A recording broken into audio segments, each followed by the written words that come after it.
Perkenalkan, nama saya Trinanda Priscilla Tersiana dan rekan saya, nama saya Octavia. Hari ini kami akan mengobservasi dan menganalisis salah satu peserta didik yang bernama Reni. Kami akan menghadirkan Ibu selaku wali kelas untuk menjawab pertanyaan yang kami berikan.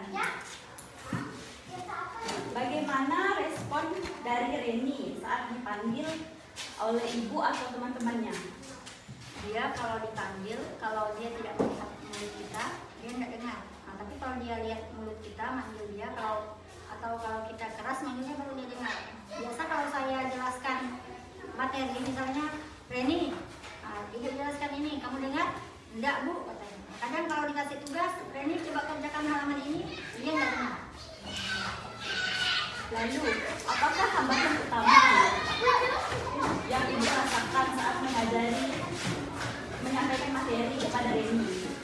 Hambatannya itu biasanya kalau kita jelaskan, kalau MM biasanya agak, kalau di papan tulis sih masih bisa kan, kalau kita tidak di papan tulis dia akan melihat tidak dengar, jadi dia susah. Nah, materinya jadi tidak masuk ya. Lalu selanjutnya, bagaimana cara yang tepat untuk mengajarkan Reni agar dia dapat memahami materi yang disampaikan? Caranya saya lakukan biasanya duduk di depan. Nah, cara dia duduk di depan dekat dengan guru sehingga dia bisa mendengar apa yang kita sampaikan. Kalau dia jauh di belakang, jadi suara kita tidak kedengaran. Ya, seperti itu. Saya apa metode penilaian untuk siswa yang tuli berbeda dengan siswa lain? Metode pengajaran yang berbeda atau sama?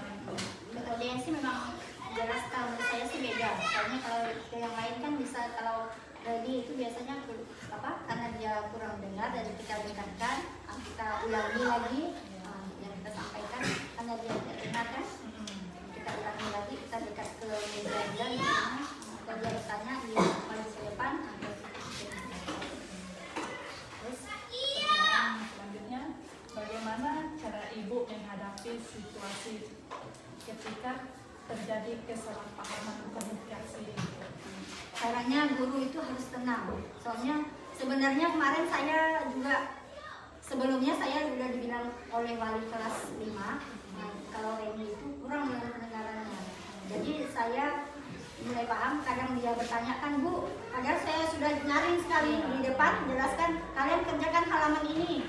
Tiba-tiba Reni, bu, kerjakan halaman berapa bu? Mengulangi lagi yang udah saya tanya, jelaskan kan, nah bu, yang ini ditulis gak bu soalnya, padahal udah saya bilang. Kira-kira caranya kita itu harus sabar menghadapi anak yang kurang pendengaran. Jangan sebenarnya dia nanya langsung kita bentak atau kita marah, jangan, karena dia tidak dengar.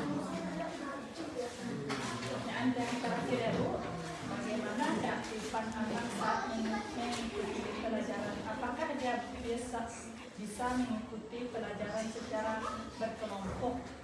Ya, kalau berkelompok bisa, soalnya malah bagus berkelompok. Untuk anak yang seperti ini, kalau dia sendiri kadang dia nggak tahu. Kalau berkelompok kan dia biasa dibantu oleh kawannya. Contohnya sekarang mereka kalau duduk berkelompok sama Tiwi, kalau kadang dia nanya sama Tiwi. Kalau biasanya saya suruh kalian kerjakan tugas kelompok. Kalau kelompok itu satu buku satu, malah dia kadang dia ngerjakan sendiri karena dia tidak dengar. Tapi ada bantuan kawannya, jadi dia bisa.